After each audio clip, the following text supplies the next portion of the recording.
Onterrio Smith is known far more for his off-field misadventures than anything he did on the field as a player. The Whizzinator guy, steal of the draft, you know the low lights by now. That is quite a shame because he was a heck of a football player. The running back was a transcendent talent, something that those who coached him, those who played with him and against him, or even scouted him could see from a mile away. Onterrio Smith could have been a Pro Bowl running back and one of the greatest ever athletes to have emerged from Sacramento. Of course, it does not happen that way. People will say he squandered his talent or did a bunch of dumb things. That is true to a certain extent, but the story is far more nuanced than that. Honestly, Onterrio Smith oftentimes happened to be the right guy at the right place at the exact wrong time. When Smith was on the field, he was as dynamic as they came, a running back with a rare combination of speed and power. Talents that saw him recruited by a litany of powerhouse programs, including the national champion Tennessee. It was staying on the field that also proved to be a problem for Onterrio Smith. Immaturity and, yes, a fondness for marijuana meant his talents were rarely unleashed to their fullest potential. These are the high times, dumb crimes, and low lows of Onterrio Smith, the Whizzinator. This is Onterrio Smith. It's Smith on the move. Trailing here. Onterrio Smith spinning away, spinning again. Onterrio Smith, a true freshman. Culpepper back to pass. Ball's tipped. Brought in by Onterrio at the 15. Smith with just brute force. Big day for Onterrio Smith, bouncing out, bouncing in, running almost all the way to Manitoba. For whatever reason, the Onterrio Smith story usually starts with the Whizzinator, and that ignores the fact he was in his 20s when that happened. You got to go all the way back to his past to understand just who he was as a person. A fun-loving guy who grew up right around the way from Grant High School, he was raised by a single mother. Smith's upbringing was difficult, just as it is for everybody who lives in that part of Sacramento. Del Paso Heights isn't a great neighborhood. It is a struggle for a lot of folks who live there. Despite that, though, Onterrio Smith never uses this as a crutch in his life. He would actually be neighbors with the Rogers family, whose sons Don and Reggie would be first-round NFL draft picks during the 1980s. Both also sadly passed away, with cocaine usage being a cause in their deaths. Don at age 23 while still playing in the NFL, and Reggie at the age of 49. For Onterrio Smith, he always wanted to play football. There's a great story in the Sacramento Bee early on during Smith's high school career that talked about how Smith was not old enough to play tackle football, so his aunt altered his birth certificate to get him on the team. I am not one to advocate forging documents, but once Smith was on the field, no one would have the faintest idea he wasn't as old as claimed. Dude was balling out. Usually the best player on the field regardless of age. Age also would get in his way when he enrolled at Grant High School. The school had a policy in place that stated no one aged 15 or below could be a starter for the varsity football side. And make no mistake, he would have started for the Pacers had he been old enough. 1 year later, and Smith would go on to be the first starting sophomore running back at Grant High School since Channing Williams did it. In 1981, Williams would go on to play for Arizona State and be drafted by the Denver Broncos. In 1996, and Smith's first season as starter brought about the now infamous relocation game against El Camino Fundamental High School. On the Thursday night before the Saturday game, El Camino's principal informed the Grant principal that the school wasn't willing to play the game in Del Paso Heights on the campus of Grant. There had been a shooting incident at the previous Grant home game, which saw the school move all contests to Saturday days in an attempt to avoid that and really just placate everyone. Despite having 2 weeks essentially to inform Grant of their decision of not wanting to play away, they waited until the last minute. El Camino also did so in a quasi passive aggressive threatening manner. They said they'd rather forfeit the contest than make the 15 or so minute drive across town to play at Grant. It was a mistake of legendary proportions. Grant did not mess around, destroying EC Fundamental HS 81-3 with Smith rushing for 139 yards and 3 touchdowns on 7 carries. Seriously, watching highlights from that game today, and it's not a football contest, it's a snuff film basically. Grant went out there with one thing on their mind: to annihilate El Camino, and they did so in the most vicious way imaginable. The year ends with a very talented Grant side winning the Sac Joaquin Section Championship. Smith goes on to take a bigger role with Grant in the 1997 season alongside Dante Stallworth. The duo form an almost unstoppable juggernaut on both the offensive and defensive sides sides of the ball. Like high school stars destined for bigger things tend to do, Smith was the team's star running back, played some wildcat quarterback, was a standout defensive back, punted, and also worked on the field goal team. He just wanted to be on the field, and the same thing goes for Stallworth, who was also playing wherever and whenever. The duo sweeped end of season awards. Onterrio Smith would be the 1997 Offensive Player of the Year, while Stallworth landed the defensive honors. Hey, look who else makes the Sacramento Bees all-area team. Smith and Grant would be denied a consecutive city championship, being defeated by Elk Grove on a last-minute field goal. Stallworth then finds himself in Tennessee while Grant prepares for the 1998 campaign. All eyes were on the diminutive running back, and he wasn't quite ready for this spotlight. Sacramento had never seen a blue chip prospect quite like Onterrio Smith. Don't get me wrong, there were a lot of talented prep standouts who have come through Sacramento over the years, but none were truly special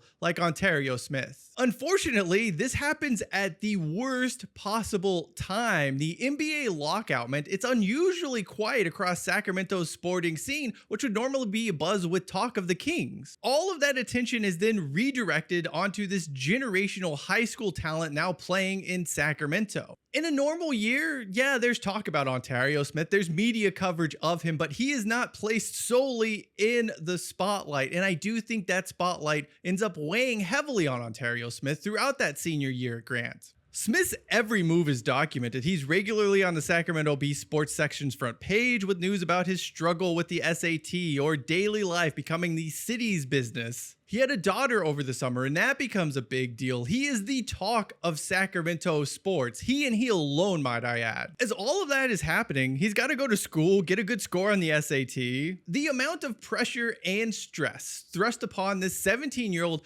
in a not great part of town is something I struggle to fully comprehend even to this day. Worse yet, Grant doesn't really have the infrastructure to deal with all of this. There aren't recruiting handlers. Sacramento doesn't see this type of recruiting attention, national recruiting attention. So no one knows what to do or can help show Smith the ropes. Even with Dante Stallworth having been recruited by Tennessee and several other high-profile programs the year before, it wasn't at the level Onterrio Smith received. As all of that's happening, the Sacramento Bee is hawking over his every last move. Everyone in the city is sending him stuff or giving him feedback or advice or has an opinion on who he is and what he's doing. It's kind of a mess. It's not like Sacramento is bereft of good high school players either. You have Seneca Wallace at Rancho Cordova, Lance Briggs at Elk Grove. There are talented guys there, but no one is on this level of Onterrio Smith. As all that unfolds off the field, he does still have to go out and play football games, which is pretty much the only thing Smith ever wanted to do.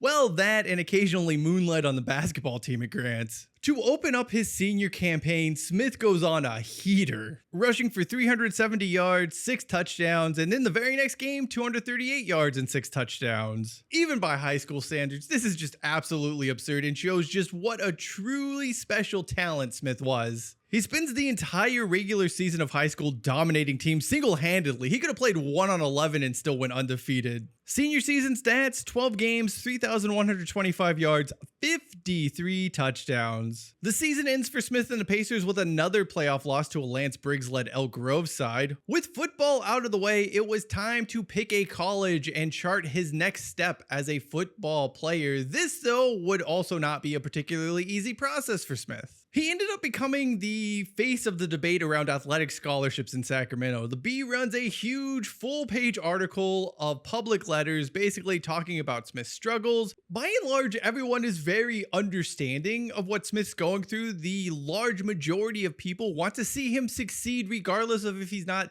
the most academically gifted person that ever graced the earth. Yet you still had a very loud local minority of people saying it's unfair, Smith shouldn't be able to go to college. Or I don't even know what they were arguing, because you read these arguments and it's very almost selfish, where it's like, well, I can't have this, why does he get to have it? And it was just nonsense. I never truly understood why the Sacramento Bee felt the need to drag him through this all in the first place. He was just another high school student in Sacramento trying to get his grades up. Far from the only one, by the way. And it wasn't just an inner city thing. There were kids in the suburbs. There were kids all over Sacramento who had the same issues of Onterrio Smith, but because he played football and he played football really well, he kind of just becomes the poster child of this debate. Time is ticking for Smith and he needs to make a decision on where he wants to play, but is having second thoughts. The finalists for his recruiting are Tennessee, Nebraska, Oregon, Cal, UCLA, and USC. It's been reported that Smith was really nervous to make a decision and honestly he had no idea what he wanted.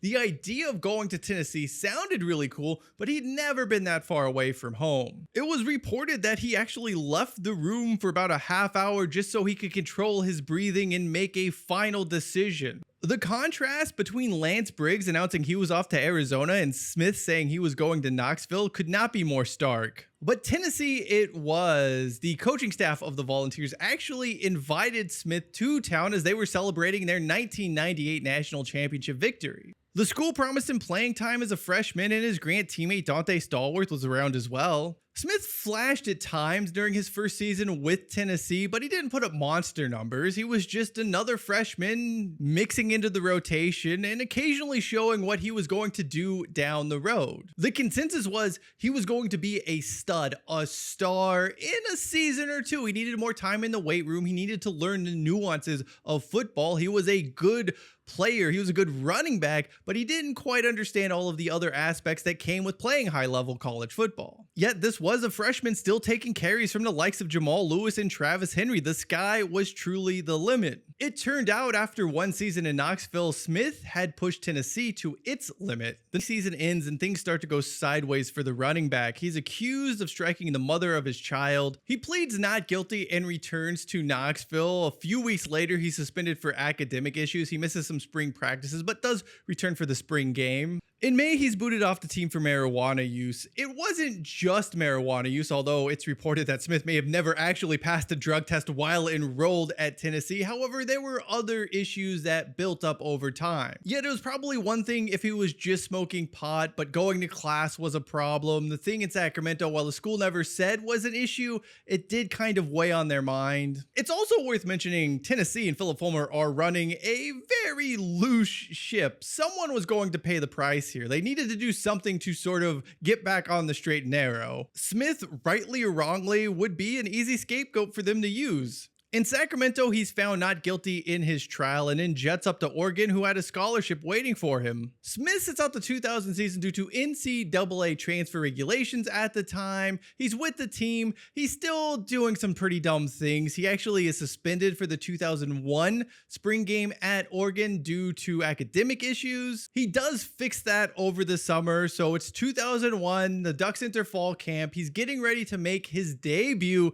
and then Onterrio Smith does some dumb stuff again. He's arrested in August around Autzen Stadium for driving under the influence. It's just such a stupid thing to be doing, especially as you're in line to make your debut for the team after sitting out a year. But if there is one silver lining, if there is one thing we've ever learned for playing any issue of the 2000s NCAA football video games, it's that you suspend star players for half and then drop the hammer on the redshirt backup punter. Smith is only suspended a half of a game for his DUI, but even then, Oregon moves it back.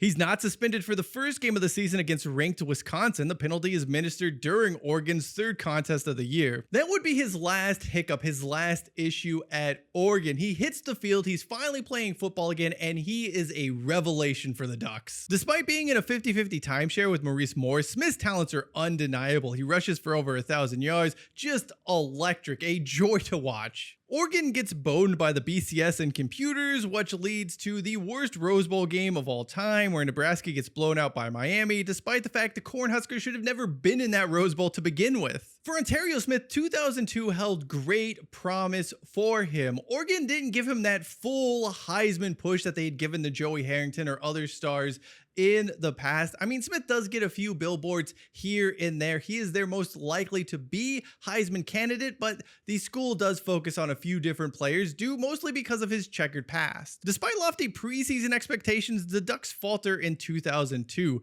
Jason Fife was no Joey Harrington, and an injury to Smith midway through the campaign derailed his Heisman hopes. Oregon finishes a disappointing 7-6, and attention then turns to what Smith is going to do next. Will he remain in Eugene or try his hand at the NFL and follow his dream of playing professional football? On one hand, he had a really good thing at Oregon. Eugene embraced him. He really seemed to appreciate his time with the school and getting a second chance after his experience at Tennessee. Mike Bellotti was also a good coach for Onterrio Smith, much like Mike Albergini at Grant. On the other hand, his dream was playing in the NFL. College was simply a step to getting there and kind of a nuisance, to be honest. He didn't want to go to class. He didn't want to do all of the things that came with playing college ball. The issue is that everyone thought Smith needed one more season before turning pro. Most people felt if Smith stayed at Oregon, developed all of the aspects of his game, got healthy, and put that baggage of the past behind him just a little bit further, he was going to be a no-brainer first-round draft pick. He was already seen as a consensus Pro Bowl potential back, but there was just a lot of concerns that could potentially weigh down his draft stock. This is sort of where the rubber meets the road in the story of Onterrio Smith. He does declare for the NFL draft. If you look at all of the mock drafts from around that time, you see Smith almost exclusively going in the first or second rounds. That was sort of where everyone thought he would end up being taken. Alas, that would not be the case. Smith falls to the 4th round where the Minnesota Vikings select him. Those Vikings are on a slow boat to nowhere and the ship is not being run particularly efficiently. This is also the season where they missed submitting their first round selection twice. Second year in a row. Say it loud and say it on the proud. clock. Turn your pick in. They spend most of the 2000s not being bad enough to get a good draft pick, but not being anywhere close to being a contender for a Super Bowl. Let's talk about one thing that always gets mentioned about Onterrio Smith. SOD, otherwise known as Steal of the Draft. It's reported this is a nickname Onterrio Smith gave himself after being taken in the 4th round. It would then go on to be used as a way to frame Onterrio Smith as being arrogant or delusional, as being a bit of a joke or punchline, and no one understands the origin of SOD. It was mostly just a joke. Then Vikings beat reporter for the Minneapolis Star-Tribune, Kevin Seifert, asked Smith if he had a nickname. The running back says SOD. Seifert follows up with, what does that mean? And Onterrio Smith says Steal of the Draft, and they all have a good laugh about it. Smith was also sort of jokingly calling himself that in Vikings minicamp at that time. And that's the thing about Onterrio Smith. He was always joking around. SOD wasn't a serious nickname. It wasn't coming from a place of seriousness. It was just Onterrio Smith being himself, this jovial character that was always doing silly things. It's why he was such a beloved figure amongst teammates and coaches. It was also one of like 100 different stupid nicknames Onterrio Smith had given himself over the years, the most famous probably being Oh Shitty. That's because defenders would do that after seeing him or something like that. There are a lot of different explanations for the Oh Shitty nickname Onterrio Smith had, but again, just fun, silly. That was Onterrio Smith.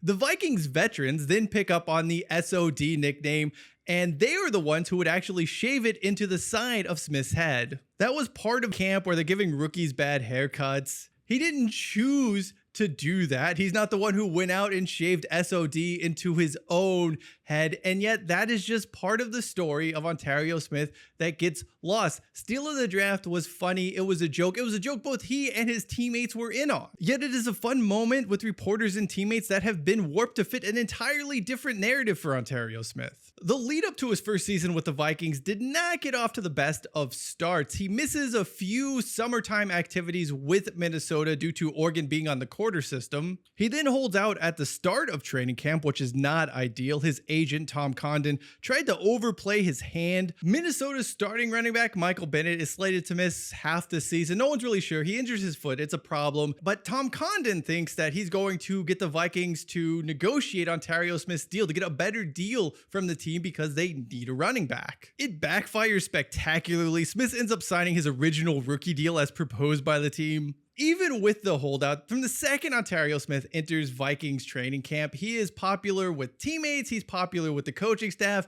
Everyone just loves the guy. However, Bennett's injury also caused expectations for him to increase dramatically. He went from being a 4th-round rookie running back who may mix in on special teams to everyone anointing him as the guy, this sleeper, potentially the actual steal of the NFL draft. People were penning articles about how he would start for Minnesota. That doesn't happen, at least not right away. In fact, Smith doesn't even play in week 1 of his rookie season. He's occasionally used in the weeks that follow, but mostly settles into a role as kickoff returner. Then, seemingly out of nowhere, towards the back end of the 2003 season, Smith erupts. He goes off and gives you that glimpse of this spectacular running back. He sets the Vikings rookie rushing record in week 15 and then runs for 146 more yards and 3 touchdowns 1 week later. It's a good first season for the running back who does appear primed to take the next jump in year 2. There's an expectation that what happened at the end of 2003 is just a sign of better things to come. Then randomly, as training camp is going on, Smith's name appears in some trade rumors. Those die down, but then worse news hits. The rusher would be suspended 4 games for violating the NFL substance abuse policy.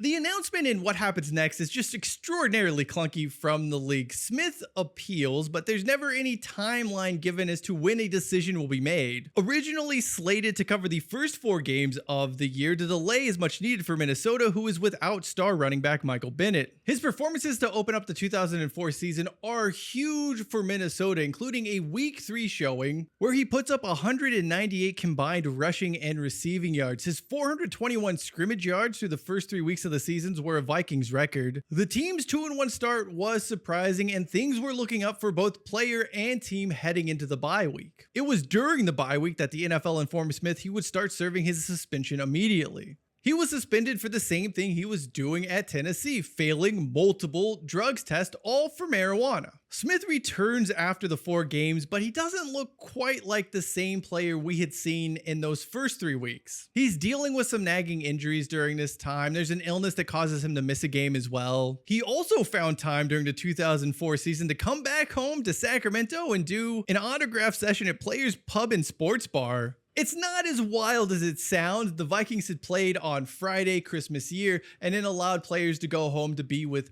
family for a couple of days afterwards. Players Sports Pub, by the way, still around, still at that Sunrise location. I actually think they've been at that spot longer than the Kings have been in Sacramento, a true Sacramento sports success story. Anyway, back to this story. Minnesota makes the playoffs in 2004, but the team ends up with this messy running back committee where no one is particularly effective. The optimism around Smith heading into this offseason is far less than the year previous, or even after the first 3 weeks of the 2004 season. There was still a reason, though, to think that the talent, the player, was still there, that Smith could be destined for big things in the National Football League. Sadly, we'd never see Smith in the National Football League again. You likely know this part of the story, or at least the jokes. Onterrio Smith stopped at Minneapolis-St. Paul International Airport with a Whizzinator. A Whizzinator is a fake penis. He's also stopped with vials of dried urine, which kind of look like cocaine. There was some cleansing product in there as well. This all happens on April 21st, 2005. Remember that date, because the story of the Whizzinator is not broken by Kevin Seifert of the Minneapolis Star-Tribune until May 12th, 2005, or 3 full weeks later. Why was that? It's a question that's never been answered, and I think you need to understand some context here. It is not a crime to have dried urine or a Whizzinator in an airport. In fact, he wasn't even stopped by airport security because of any of those. He was stopped because he had a toothpaste container that was too big. Look, I won't say it's a good idea to take a fake penis and dried vials of urine onto an airplane as a professional football player, but it is not a crime, and Onterrio Smith is never charged with anything for this incident. Of course, it's a fact that ends up getting lost in a sea of jokes and punchlines. However, there's something more important, probably more interesting, I'd honestly say more funny than the Whizzinator itself. You see, as all of this is going down, the NFL says the device would never work. Do you know why the device would never work at an NFL drug test? Because players were forced to pee like butters at a urinal in front of another person when submitting a drug test sample. Hey, who's dropping bombs in there? How about a courtesy flush. How did no one else pick up on that? Some dude trying to sneak a device that he probably purchased in one of those weird classifieds towards the back of High Times? Yeah, it's pretty funny, I'll give you that. But how the NFL was conducting drug testing was far more absurd. Also absurd, how did a routine stop in which airport officials and police found nothing wrong become public knowledge? The Minneapolis Star-Tribune continues to pat themselves on the back for breaking this story, but they've never actually asked difficult questions of themselves. Namely, why doesn't the story get leaked until 3 weeks after it happens? It doesn't make any sense for this airport search and questioning to become public until right before Minnesota Vikings minicamp. And why is a story in which an individual who broke no law, committed no crime, a big deal 3 weeks after the fact? Again, that needs to be stressed here. I don't want to get into sources and leaks and any of that stuff, but I think that was a question that Kevin Seifert should have also asked whoever gave him the tip of. There had to have been a reason they held on to this for 3 weeks and right before the start of Minnesota Vikings camp. It seems like someone wanted this out there at a very specific time. So, I mean, the Minneapolis Star-Tribune can pat themselves on the back all they want for breaking the story, but it does feel like maybe they got played a little bit as well, because the other shoe in the Onterrio Smith story with the Vikings is about to drop. A few days later, and it's reported the NFL is going to suspend Onterrio Smith for all the 2005 season, although the league doesn't say why. Either he failed a drug test or simply didn't show up to one. Either way, the result is that suspension, as it is his third violation. It's also made perfectly clear the Whizzinator incident had nothing to do with the suspension. The two are totally unrelated. Although it's a fact that gets buried toward the end of every single news story on this. The Whizzinator news is made public right before Minnesota Vikings camp. Onterrio Smith shows up, is there for a couple of days, and then news of his year-long suspension breaks. And here's the deal, right? All Onterrio Smith was doing was smoking marijuana. Despite that fact, the story just becomes this huge joke for some and a very preachy tale for others. It's just the absolute worst American society has to offer then and still to this day. It should also be noted, this is kind of an odd time for National Football League running back. Ricky Williams is in between his issues and suspensions and fights with the league over the use of marijuana. Jamal Lewis spent some of the 2005 offseason in a halfway house for attempting to arrange a cocaine deal in 2000. The Minnesota Vikings are also just a complete and utter shambles. A few months after the Onterrio Smith news breaks, you get the Minnesota boat party scandal. Mike Tice was also scalping Super Bowl tickets a few months before Onterrio Smith was suspended. There are constantly incidents with the Minnesota Vikings, and honestly, throughout this entire period of time, there is a franchise-wide lack of accountability, and that is not an environment conducive to getting the best out of Onterrio Smith, just like when he was at Tennessee. He needed coaches, he needed teammates to make sure he was always on the right track. He needed that guidance, and if he didn't have that guidance, Smith would be led astray by himself. Now suspended for the entire year, Onterrio Smith would definitely not be getting that. There's not a lot known about what he did during his suspension, but we can kind of assume it wasn't productive. The Vikings released the running back in April 2005 after being told by the NFL he wasn't close to being reinstated by the league. Being released by the Vikings did provide a silver lining of sorts, as it freed him up to sign with the Canadian Football League. He links up with the Winnipeg Blue Bombers, but his experience north of the border does not last for a long time, nor does it go particularly well. He shows up to training camp and he's about 20 pounds overweight, or at least 20 pounds over what his playing weight with Minnesota was. He also suffered a foot injury a few days in the training camp, meaning he wasn't really practicing. He wasn't appearing in preseason games. The team never really saw what he could do, and he's cut before the CFL season begins. With nowhere to go in the world of football, Smith returns home to Sacramento. He still harbors ambitions to play in the NFL. He gets back into good shape. He just couldn't follow through on all the steps required by the NFL for reinstatement. Smith relapsed into his old ways in 2008. He cited for a DUI. He does again mention how he wants to get back into football. He still has an appetite to play in the NFL. He just wants a shot. He wants a tryout. That never comes, and he's never reinstated by the NFL.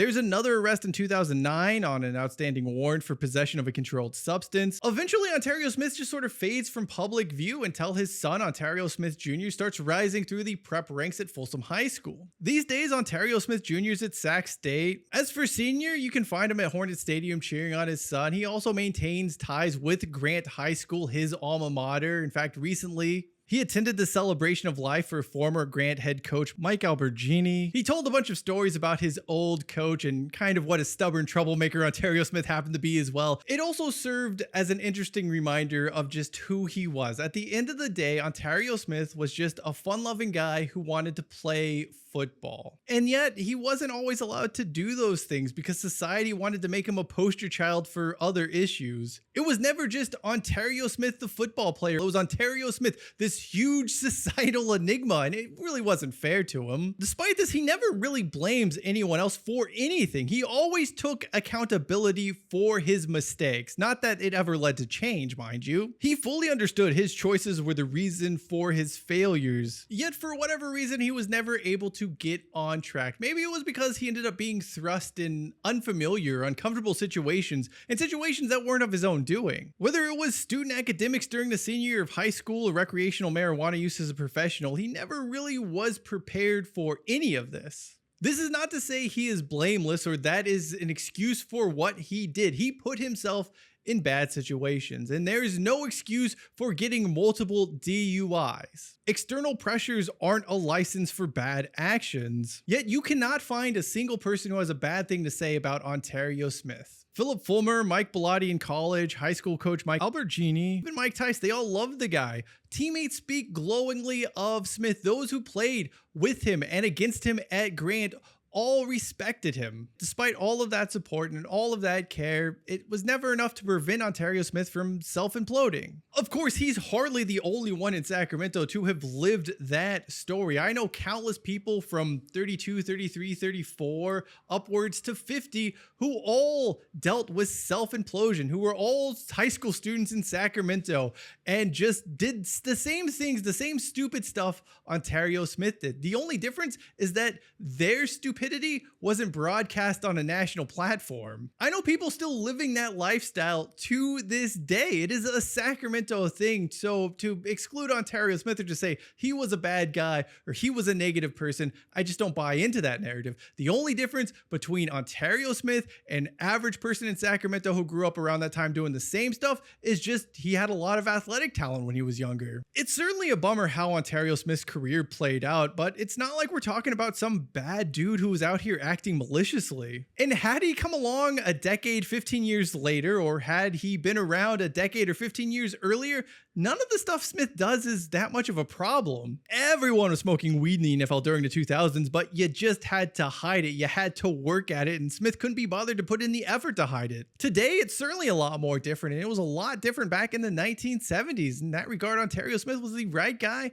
the right place, at the wrong time. Sure, he's the Whizzinator guy, and that's a situation that's got blown out of proportion over the years. Look no further than Brian Murphy of the St. Paul Pioneer Press, who claimed, very wrongly, Smith was suspended because of the Whizzinator. Come on, you're literally a journalist. You can use your own newspaper's archives to get that fact correct, and you didn't do so. And it's stuff like that as to why the Whizzinator story took on a life of its own over the years. When most people watch highlights of Onterrio Smith, whether it's at Grant, Oregon, or with the Minnesota Vikings, they focus on the negatives, unfulfilled potential, stupid mistakes, and what could have been. The thing is, what was still fairly remarkable in its own right. A young man who faced untold pressures growing up in high school, still managing to put in some stunning football performances. I mean, for Onterrio Smith to do some of the things he could do on a football field while all of that other stuff was happening off the field is something worth celebrating. Onterrio Smith just may be the Whizzinator guy or the steal of the draft guy to most NFL fans out there, so be it. But for those of us in Sacramento or Eugene or anywhere in the world who got to appreciate and understand his full story, Onterrio Smith is so much more than that. He is the man. He's not perfect, not a role model, but he's a real person who dealt with real struggles, and that is something we can all relate to. Thank you for watching this video. If you'd like to know more about the legendary tight end who actually never wanted to play tight end, check out the video in the upper left-hand corner of your screen. And for more stories from Sacramento sports history, playlist lower left corner. Until next time, I am Shine Hollis. This is The Touchback, and as always, hashtag take it out to the 25.